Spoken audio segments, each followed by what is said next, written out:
প্রিয় দর্শক বন্ধু, ইউটিউব প্ল্যাটফর্মে একটি ভিডিও আপলোড করার পর সেই ভিডিওটি যদি দর্শক বন্ধুরা বেশিক্ষণ সময় ধরে নাই দেখে বা সেই ভিডিও যদি ম্যাক্সিমাম পার্ট দর্শক বন্ধুরা না দেখে, তাহলে কিন্তু সেই ভিডিওকে ইউটিউব অ্যালগরিদম কখনোই ভাইরাল করবে না। কারণ ইউটিউব অ্যালগরিদমকে বর্তমানে এমনভাবে সাজানো হয়েছে যে আপনার ভিডিওতে যত বেশি ওয়াচ টাইম আপনি গেইন করতে পারবেন, আপনার ভিডিওতে দর্শক বন্ধুদের যত বেশি আপনি ধরে রাখতে পারবেন, আপনার ভিডিও কিন্তু ভাইরাল হওয়ার সম্ভাবনা তত গুণ বেড়ে যাবে। আপনি যত বেশি ওয়াচ টাইম আপনার ভিডিওতে গেইন করতে পারবেন, দর্শক বন্ধুরা যত বেশি আপনার ভিডিও দেখবে, ইউটিউব আর নতুন অনেক দর্শক বন্ধুর কাছে আপনার ভিডিও ইমপ্রেশন পাঠিয়ে দিবে। সেখান থেকে আরও নতুন দর্শক বন্ধুরা আপনার ভিডিওগুলোকে দেখতে পাবে এবং সেখান থেকে যদি সেই দর্শক বন্ধুরা আপনার ভিডিও বেশ ভালোভাবে দেখে অর্থাৎ বেশিক্ষণ সময় ধরে দেখে, তাহলে আপনার ভিডিও আরও অনেক দর্শক বন্ধুর কাছে পৌঁছে যাবে। ঠিক এভাবে কিন্তু পর্যায়ক্রমে আপনার ভিডিও এক পর্যায়ে ভাইরাল হয়ে যাবে। তো বন্ধুরা, ইউটিউবে একটি ভিডিওকে ভাইরাল করার জন্য দর্শক বন্ধুকে সঠিকভাবে আপনার ভিডিওতে ধরে রাখা অত্যন্ত গুরুত্বপূর্ণ। আজকের ভিডিওর মাধ্যমে আমি কিছু টিপস অ্যান্ড ট্রিক্স শেয়ার করতে যাচ্ছি, যে টিপস অ্যান্ড ট্রিক্সগুলো যদি আপনারা প্রপারলি ফলো করেন, ডেফিনেটলি আপনার ভিডিও ভাইরাল হওয়ার সম্ভাবনা অনেক গুণ বেড়ে যাবে। চলুন বন্ধুরা, দেরি না করে আজকে ভিডিও শুরু করা যাক। প্রথম যে পরামর্শ দেবো সেটা হচ্ছে, আপনার ভিডিওতে আপনি ইন্ট্রো ব্যবহার করা থেকে বিরত থাকার চেষ্টা করবেন। আমরা অনেক সময় ভাবি যে একটি ভিডিওতে যদি সঠিকভাবে ইন্ট্রো ব্যবহার করতে না পারি, এটি জমকালো প্রেজেন্টেশন দিয়ে যদি আমার ভিডিও আমি শুরু করতে না পারি, তাহলে কিন্তু দর্শক বন্ধু আমার ভিডিও দেখবেই না। বন্ধুরা, এই ধারণা কিন্তু একদমই ভুল। কারণ আপনি যখন একটি ইন্ট্রো ব্যবহার করবেন, ম্যাক্সিমাম ক্ষেত্রে কিন্তু আপনার যারা নিয়মিত দর্শক তারা কিন্তু জানবে যে এই পার্টটিতে কি আছে বা কী ধরনের ইন্ট্রো আপনি ব্যবহার করে থাকেন। সুতরাং তারা সেই পার্টটি কিন্তু টেনে টেনে দেখবে, অর্থাৎ সেই পার্টটি তারা স্কিপ করে দেখবে। আর যখন তারা সেই পার্টটি স্কিপ করে দেখবে, ডেফিনেটলি আপনার ভিডিও যে এভারেজ ভিউ ডিউরেশন, সেই এভারেজ ভিউ ডিউরেশন কিন্তু কমে যাবে। আর এভারেজ ভিউ ডিউরেশন কমে গেলে আপনার ভিডিওতে যে এঙ্গেজমেন্টের পরিমাণ সেটাও কিন্তু কমে যাচ্ছে। আর যখন আপনার ভিডিওতে এরকম অডিয়েন্স ডিটেকশন আস্তে আস্তে কমতে থাকবে, ইউটিউব অ্যালগরিদম কিন্তু আপনার ভিডিওকে ভাইরাল করা থেকে আরও বেশি দূরে সরে যাবে। তাছাড়া ইউটিউবে আপনার দর্শক বন্ধু আপনার ভিডিও দেখে কোনো কিছু শেখার জন্য বা কোনো এন্টারটেনমেন্ট ভ্যালুর জন্য। তারা কিন্তু আপনার ইন্ট্রো বা আউট্রো দেখার জন্য ইউটিউবে আসে না। তারা এমবি খরচ করে বা ওয়াইফাই বিল দিয়ে বা তারা সময় নষ্ট করে কিন্তু আপনার ভিডিওগুলো দেখে।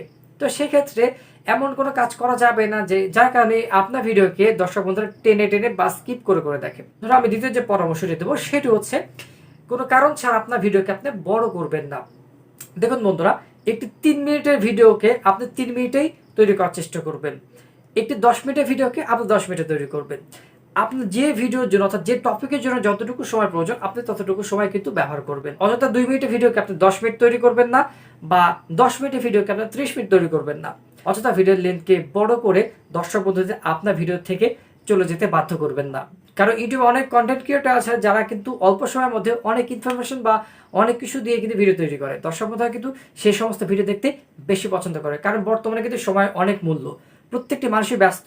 সুতরাং অযথা কিন্তু ভিডিওকে টেনে বড় করা কোনো প্রশ্নই আসে না। দর্শক বন্ধুরা, তৃতীয় যে পরামর্শটি দেবো, অবশ্যই আপনার ভিডিওতে টু দ্য পয়েন্টের যে আলোচনা, সে টু দ্য পয়েন্টের আলোচনা আপনাকে করতে হবে। অর্থাৎ স্পেসিফিক্যালি নির্দিষ্ট টপিকের উপর আপনাকে আলোচনা করতে হবে।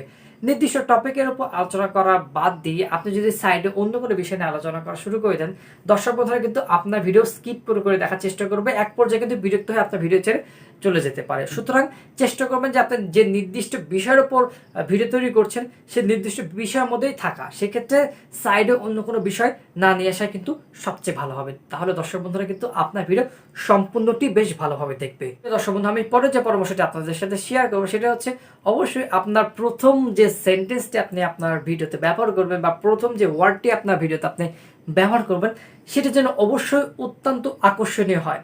যে সেন্টেন্স বা যে ওয়ার্ডটি দর্শক বন্ধু শুনেই বুঝতে পারে যে আসলে ভিডিওটি অত্যন্ত ভালো হতে যাচ্ছে, যার কারণে তাদের ভিতরে একটি কিউরিওসিটি জন্ম দেবে এবং সেই কিউরিওসিটির উত্তর জানার জন্য তারা পুরো ভিডিওটি খুব ভালোভাবে দেখবে এবং তাদের প্রশ্নের উত্তর তারা খুঁজতে থাকবে। বন্ধুরা, পঞ্চম এবং সর্বশেষ পরামর্শ দিয়ে আজকে ভিডিও আমি শেষ করবো, সেটা হচ্ছে ভিডিও তৈরি করার পাশাপাশি সবসময়ের জন্য চেষ্টা করবেন আপনার স্কিল বা আপনার দক্ষতাকে ডেভেলপ করার জন্য। বন্ধুরা, ইউটিউবে কিন্তু বর্তমানে প্রত্যেকটি ইউটিউবারই চেষ্টা করছে তাদের স্কিলকে ডেভেলপ করার জন্য।